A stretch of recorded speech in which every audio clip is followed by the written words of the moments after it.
Hello viewers, welcome to my channel. I'm Hasham. Last video I have explained you about capital structure, meaning of capital structure and importance of capital structure. Now in this video, two more important concepts relating to capital structure I'm going to explain. That is factors affecting capital structure and optimum capital structure. These two concepts are also very important from examination point of view. So these two videos will completely explain you about the topic capital structure, which is there in chapter number 4, financial management. So I already told you and stressed to you in every video that theory is very important for financial management. Don't restrict yourself in concentrating only problems. Problems are there. But if you don't have theoretical concept, if you are not conceptually clear regarding these the terms which are used in financial management, it is useless to simply solve the problem. So have patience, watch all the videos, theory videos from beginning till end. You can be able to know the meaning of those concepts and you can write in examination confidently and you can score good marks. So before proceeding to explain about the factors to be considered for making capital structure, take the screenshot of the points, then I'll explain all the points in detail.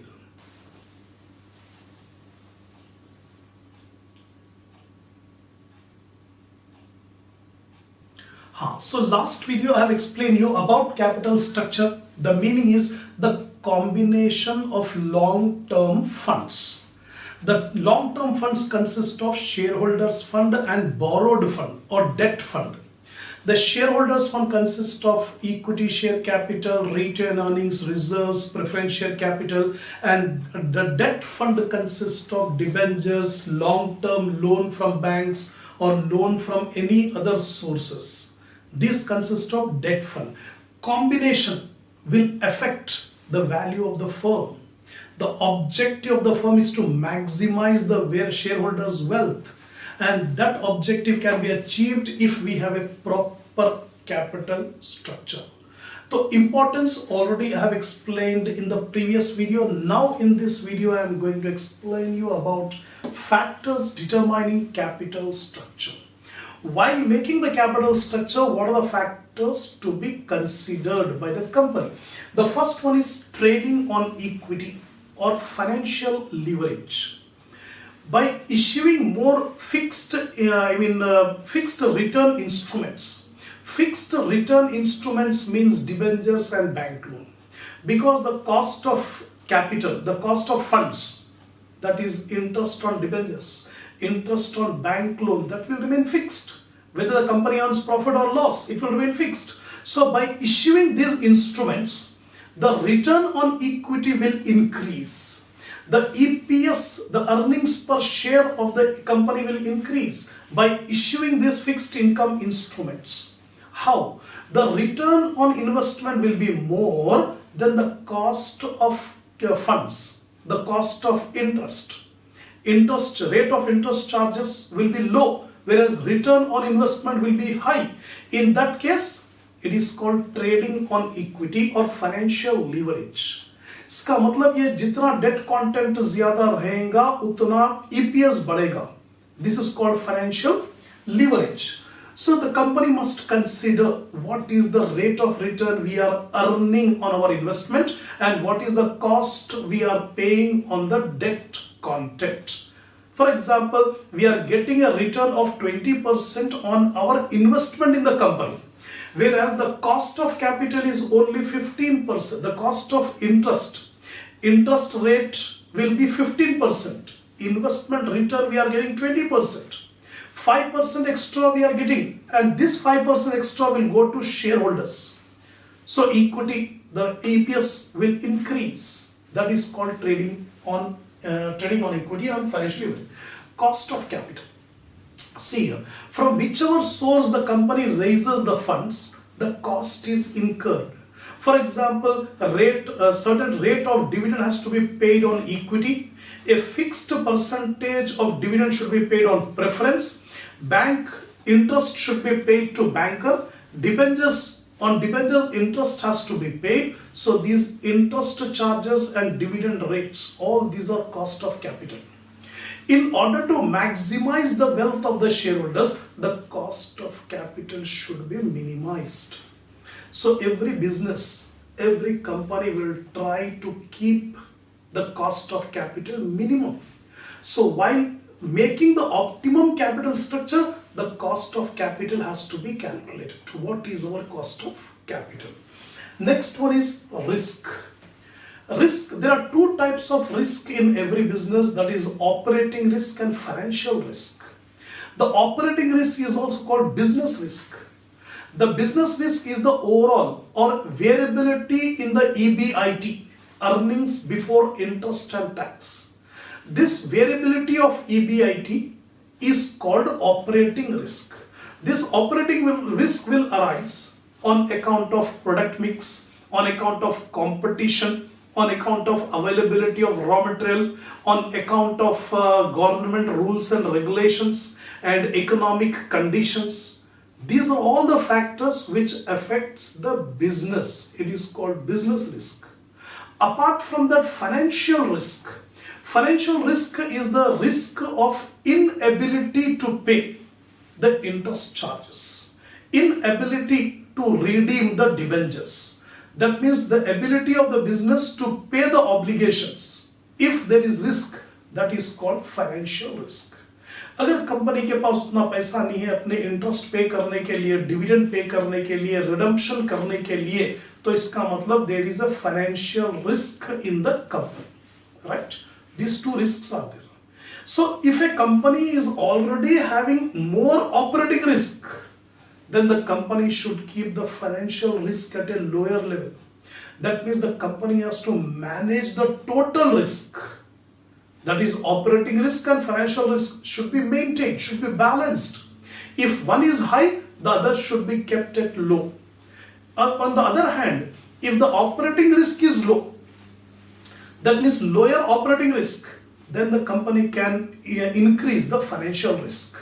How to increase the financial risk? Increase the debt content, increase the debentures, bank loan. In this case, the financial risk will increase. Like this, the business has to maintain the risk. So capital structure बनाने के लिए risk factor को भी consider करना पड़ेगा.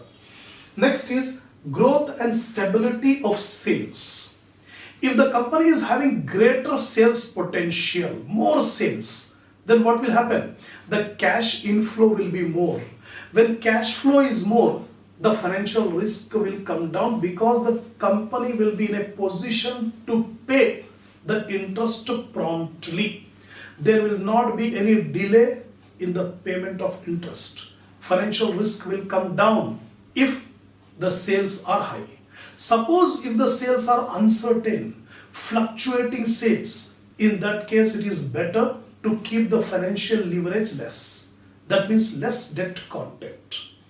So sales should also be considered while making the capital structure. Next, nature and size of the company. The capital structure also depends on the nature of the company or size of the company. Nature of the company means the public utility concern and the manufacturing concern are not same. The nature is entirely different of a public utility concern and a manufacturing organization. The capital structure of public utility and manufacturing will be different. We cannot apply the same capital structure to all the types of businesses. Different business will have different capital structure. So it depends on the nature. Apart from that, size. If the size of the business is huge, large, then it can have flexible capital structure. A large business can easily be able to procure the long-term finance at a lower rate of interest. So there is more flexibility, easily they can procure the funds. So they can make, highly leveraged, financial leveraged capital structure, large business. But a small business cannot be able to get the funds at a cheaper rate and easily they cannot get. That's why the capital structure should be considered by seeing the size of the business and nature of the business. Next is control. By issuing more equity shares, what will happen? There will be a dilution of control of the existing shareholders. पहले से existing shareholders है और equity shares अगर issue कर देंगे तो the controlling power they will be diluted of the existing shareholders. That also the company has to see. That if the shares are diluted, then definitely it will have an impact on the market value of the share. That's why company does not want to dilute the control of existing shareholders. So in that case, they can go for debt. So controlling interest should also be seen. Next, cash flows. So while making the capital structure, the company has to analyze the cash inflows and cash outflows, net cash flows. If cash flows are good, that means the liquidity position is good. When the liquidity position is good, the company can be able to pay the interest on time, can redeem the preference shares, can redeem the debentures on time without any difficulty. But if the cash flow position is not good, then definitely the company should not go for levered capital. The company should not go for debt. Equity will be better because cash flow position is not good. So cash flow should also be considered. Next one is flexibility. How flexible the company is. Flexibility in the sense, can the company be able to procure the funds easily without any difficulty? If the company is in a position to easily procure the funds or change the funds as and when they require, they can go for debt content. But flexibility is less. If in a company the flexibility is less, the company cannot be able to change the capital structure easily. The company cannot be able to procure the funds easily. In that case, it is better to keep debt content lower. So flexibility is one of the factors. Flotation cost. It is not easy to raise the funds. Whenever the company wants to raise the funds, flotation cost is incurred. Example, while issuing equity shares, prospectus have to be issued, publicity has to be made, some legal expenditure has to be incurred. All these are the flotation cost in order to procure the funds. So we have to compare where the flotation cost is less. Wherever the flotation cost is less, we have to go for that type of funds. Like what is the flotation cost for equity? What is the flotation cost for preference, debentures? Like that it should compare. Next one is taxation policy. Very important. While making capital structure, the taxation policy should be considered. Because Income Tax Act says dividend paid will not be allowed as deduction while computing the income. So when dividend is not allowed, our income will be more, tax liability will be more. Whereas in case of debt, first of all, the rate of interest on debt will be lower compared to the rate of return on equity and preference. So comparatively, interest rate is less. Apart from that, interest charges will be allowed as deduction by Income Tax Act. So double advantage. First of all, the rate of interest is lower. Second, interest charges are allowed as deduction. That means our income will come down. When income comes down, our tax liability will also get reduced. So this taxation policy should also be considered. It's a factor to be considered while determining the capital structure. So these are the points you have to remember regarding what are the factors that determine the capital structure. So after watching this video 2-3 times, definitely you can be able to understand the points and you can write an examination regarding the factors. Next topic is regarding optimal capital structure. We cannot say that this is the optimal capital structure for every business. No. From business to business, the optimum capital structure will change. Right? So actually, what do you mean by optimum capital structure? That capital structure through which the earnings per share will be more. The overall cost of capital or weighted average cost of capital should be lowest. And that capital structure through which the business can be able to achieve the objective of maximization of wealth of shareholders. So that capital structure is called optimal capital structure. The ultimate objective of financial decision is making to maximize the value of the firm. When the value of the firm increases, it will maximize the wealth of the shareholders. That is the main ultimate objective of every financial decision. Now, the value of the firm is maximized when the cost of capital is minimum. If the company's cost of capital is minimum, automatically it will maximize the value of the firm. So, at which point, at which type of capital structure the cost of capital will be minimum.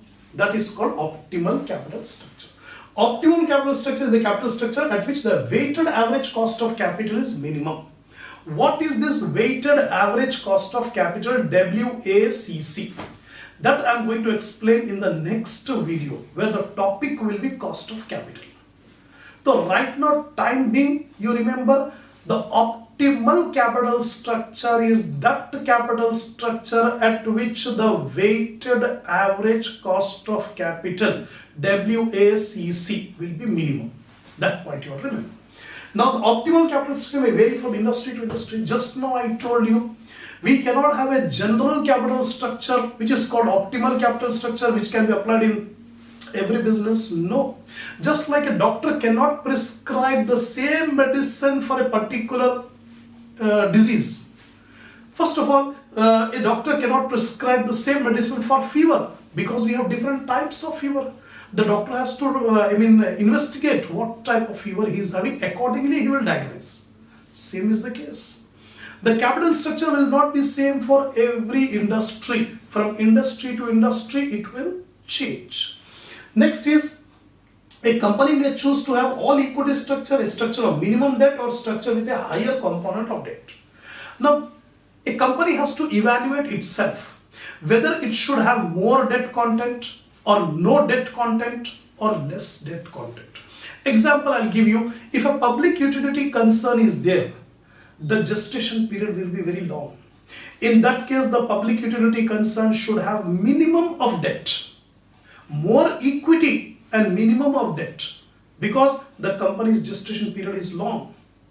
The fixed investment in fixed asset is more, the cash inflow will be less.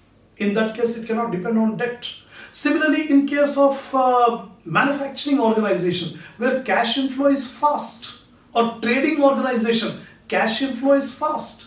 In that case, they can take the debt content more.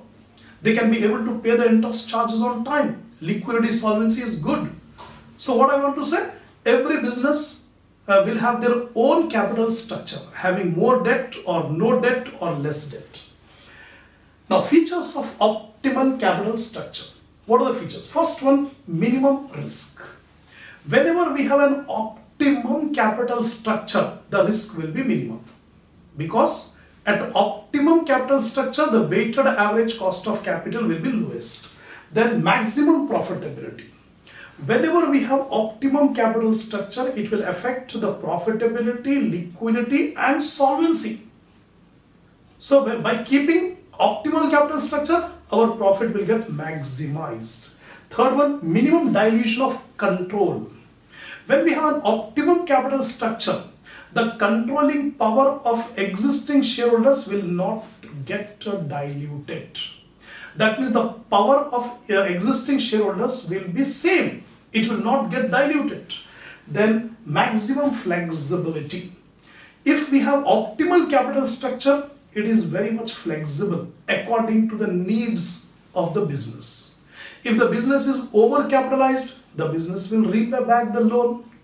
The debt content, the fund content should decrease. If it is undercapitalized, the business can be easily able to procure the funds. So more flexible. So these are the features of optimal capital structure. The last thing in this topic is constraints in designing optimal capital structure. Making optimal capital structure is not an easy task. A number of constraints are there, obstacles are there in making optimal capital structure. What are the obstacles? It is very difficult to determine the optimum debt equity mix in a true sense. In the real sense, there is no such thing called optimal capital structure, because The capital structure will change according to the conditions. The conditions are dynamic. That means the operating risk, the business risk will not be same. Due to the regulations of the government, due to the economic conditions, due to the competition, due to the availability of raw material, due to the product mix, the business risk will change every day. So can we change everyday capital structure? No, it is difficult. So capital structure, making optimal capital structure in a true sense is impossible. Only we can maintain it, but it's not the perfect or optimal capital structure. Determination of the extent of fall in market value of equity share due to increase in risk on account of higher debt in capital structure is difficult. We cannot say that the market value of the firm will get directly affected due to the capital structure. The market value of the firm will depend on number of factors. Innumerable number of factors are there which affects the value of the firm. So solely we cannot say there is a direct relationship of capital structure and market value of the firm. Next is the market price of equity share rarely changes due to changes in debt equity mix. It is seen in real practice that the market value of share is not changing only on account of capital structure. The market value of share will change or due to other number of other reasons. So we cannot say that capital structure, by making optimal capital structure, we can achieve the objective of maximizing the wealth of shareholders. A number of other factors are also there. Now, theories of capital structure. Different authors have given two theories regarding capital structure. One is called relevance theory. Relevance theory means by changing the capital structure, the weighted average cost of capital will decrease and value of the firm will increase. There is a direct connection between the capital structure and the value of the firm. This is regarding the relevance theory, and they have given some supportive evidence also. But irrelevance theory says there is no relationship between capital structure and the market value of the firm. The market value of firm is not at all affected due to the changes in the capital structure. Whether you increase debt or decrease debt, it will not affect the market value. These two theories are there regarding capital structure.